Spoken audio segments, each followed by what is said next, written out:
Video শুরু করার আগে আমরা আল্লাহ তাআলার কাছে দোয়া করব, আল্লাহ তাআলা যেন ইব্রাহিম রাইসি সহকারে তার যেই সঙ্গী সাথী ছিল তাদেরকে আল্লাহ তাআলা জান্নাতুল ফেরদাউস নসিব করেন। দর্শক, ইব্রাহিম রাইসির হেলিকপ্টার বিধ্বস্ত হওয়ার পরপরই সন্দেহের তীর ঢোকে ইসরায়েল এবং যুক্তরাষ্ট্রের দিকে।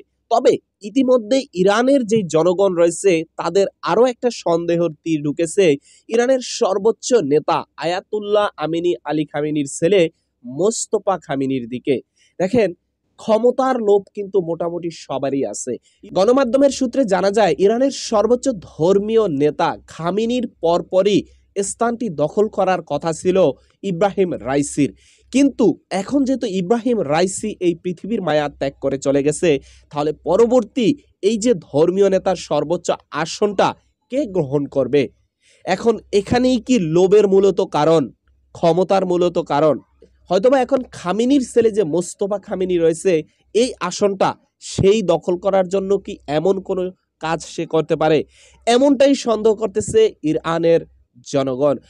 সম্মানিত দর্শক ভাইরা, এখন তারপরও নিশ্চিত করে বলা যাচ্ছে না যে সেই কাজটি ঘটিয়েছে, কারণ এটার যথার্থ কোনো প্রমাণ তাদের কাছে নেই। তো দেখা যাক, যে যেহেতু বিষয়টা নিয়ে তদন্ত শুরু করে দিয়েছে আন্তর্জাতিক গণমাধ্যম থেকে শুরু করে সকলে নিউজগুলা কাভার করতেছে, এটার মধ্যে কোনো না কোনো রহস্য তো অবশ্যই আছে। যেই রহস্যই থাক না কেন, দিন শেষে কিন্তু এই সকল রহস্যগুলা উন্মোচন হবে। সম্মানিত দর্শক ভাইরা, যেই কাজটি করে থাকুক, আমরা চাই তার চেহারাটা যেন একটু হলেও সামনে আসে, কারণ এমন একজন শীর্ষ নেতা আমাদের থেকে চলে যাওয়া, এর থেকে কষ্টের আর কিছু হতে পারে না। তো সম্মানিত ভাইরা, এ হচ্ছে টোটাল বিষয়। তো আজকের ভিডিওটি এখানে শেষ করতে চাই। দেখা হবে নতুন অন্য কোনো ভিডিওতে।